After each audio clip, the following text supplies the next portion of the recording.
Hey, it's Joe Roeder here from Red's Fly Shop. I'm going to give you a blueprint for European style nymphing success.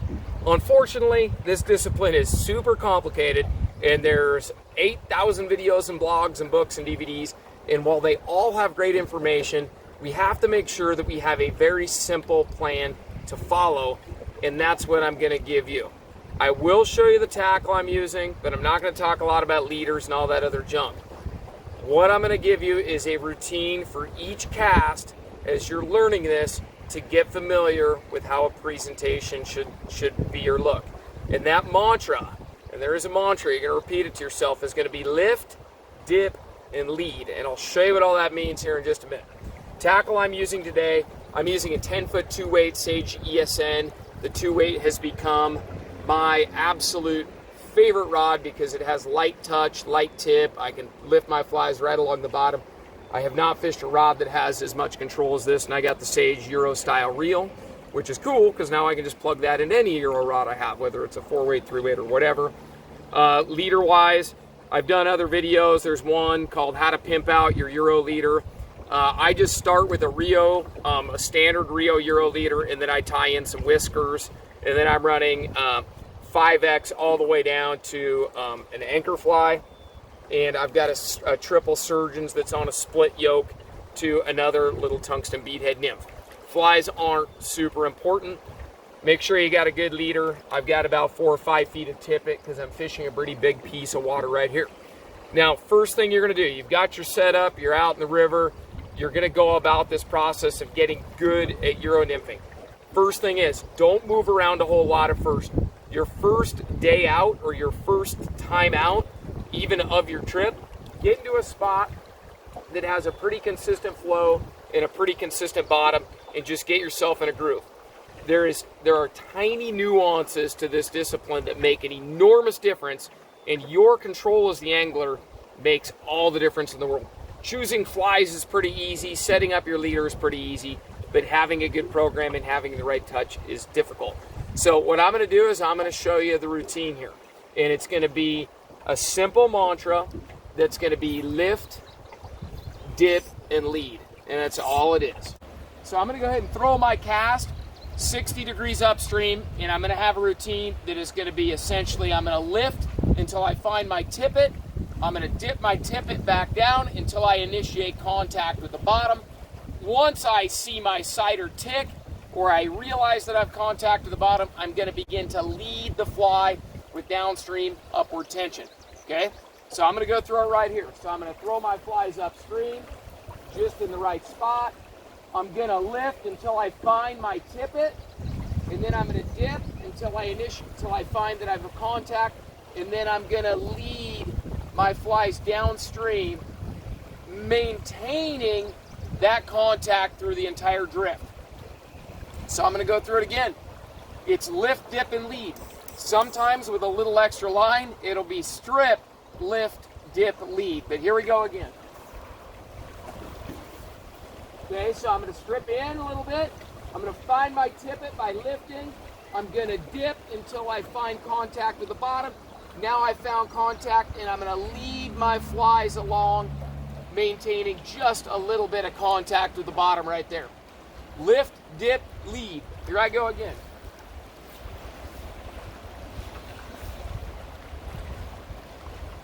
Lift, dip,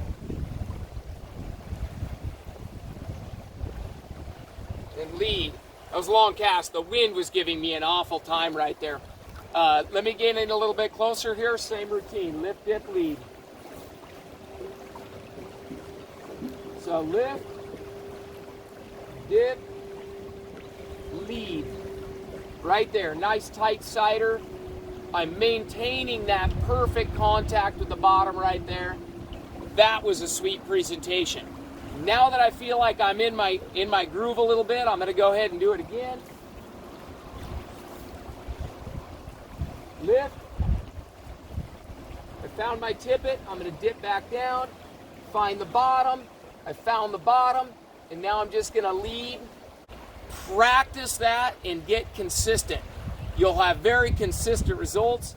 Do not have slack in your sighter. that's bad news. Figure out how to maintain contact at the bottom throughout the entire duration of your presentation. I'm going to step upstream here, see if I can't find one right up in this area right here. All right, so we can never have the camera going, it seems like, when this happens, but I actually had 2 fish on right there. And I've got this nice rainbow. The other fish was actually a little bit bigger than this one. But anyway, there's nice rainbow. Let me get him back in the water. And when that fish ate was exactly when I started to lead. So I threw my cast up, I took 1 strip in, and I lifted, I found my tippet, just like I was describing, began to dip, dip, dip, dip, dip. The second I initiated contact, I began to lead, and the fish picked it up like right at the beginning of the contact. And it was a very firm bite, actually, because I just started leading. That's one of the funnest things about this kind of fishing. I don't Euro nymph just because I can catch a lot of fish. I Euro nymph because it's really enjoyable to be instantly connected to the trout when they strike your nymph, and that is a good rush. So hopefully that tip helps you. Just remember, lift, dip, lead. That's your blueprint for getting a good European style nymphing presentation.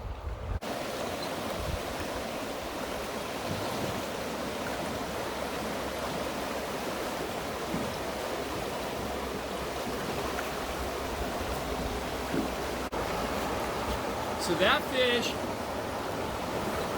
this fish, ooh, nice trout, ate that smaller pike. That trout didn't eat until I had been on maintained contact almost to the end of my, completely the end of my drift. I was actually reaching out just to lower and lower and lower to maintain contact. So I'd lifted, dipped, hit contact at the bottom, and then I was just clinging to that contact all the way up to the end of the presentation, and finally found this guy right here. So, God, he's not even tired. Nice solid trout. That was really fun because there was a lot. My fly was just about to swing up at the end. And he ate that little tungsten nymph. Great. Yeah, that one ate early. This little guy, he ate right on the dip. So I was just putting it down. I don't even think the fly had made it to the bottom yet. I was just lowering it in there, and probably in that white water. And that fly, look for these on the Reds website. Look for those on the Reds website, but that's little flashbacks, jighead CDC Fesdale. So that little guy right there ate just as I was dipping. Didn't even make the bottom. I'm just lowering it under control, and I'm lowering it, and I saw that tippet and that cider start to jab, and I was like, that shouldn't be on the bottom yet, so I just checked it, and there he was, got him on the way down. So I'm gonna head back up, see if I can't get another one.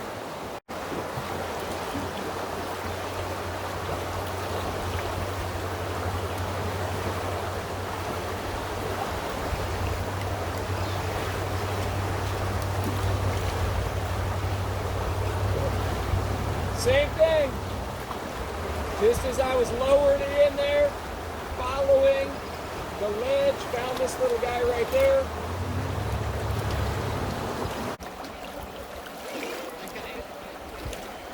And on that, I had to get the dip just right. I fished that spot 6 different times, and I just had to get the rate of the dip just right in order to get that fish to bite. I mean, I'd been through there and I'm like, there's gotta be a fish there. And so I just kept changing the rate at which I was gonna dip that back in there. And eventually I just got it just right. And I got a good vibe out of it because I could, when I was dipping, sometimes there'll be an undertow that really takes your fly down in some of that swirly water. And you gotta get that dip just right in order to get that fly right down in their home. So my beautiful wife is running the camera right now. And she doesn't get out of the boat to run the camera. I don't blame her. So I'm going to net this fish myself. This is a nice trout. And one thing I'll tell you, on light tippet, what I do is I run a super light drag so that if that fish busts right now, I can just drop my fingers like that. But I run it right over the top of my fingers just for a little additional braking control. Let's see if I can get him back upstream. Here we go. Got him. Nice trout. Look at that. That's a good one. So it really is all about the dip. Fabulous fish. Right here near Red's Fly Shop. Get him unhooked. Let me give you one quick look at him. He's put up a good fight. There we go. So it's all about the dip. You got to get it just right. Get it to drop in there, suck down to the bottom, and then tension it up. And just as I was beginning to tension that one up, wham, that fish hit it. And I hooked it right up in that real boily water right in there. So my wife has been an excellent camera lady today. She got the dry fly fish all morning, and then I want to do a video. Now we're going to go have lunch down at Canyon River Grill inside Red's Fly Shop. You should end all your fishing trips like that. That's the way I'm doing it today. Thanks for watching.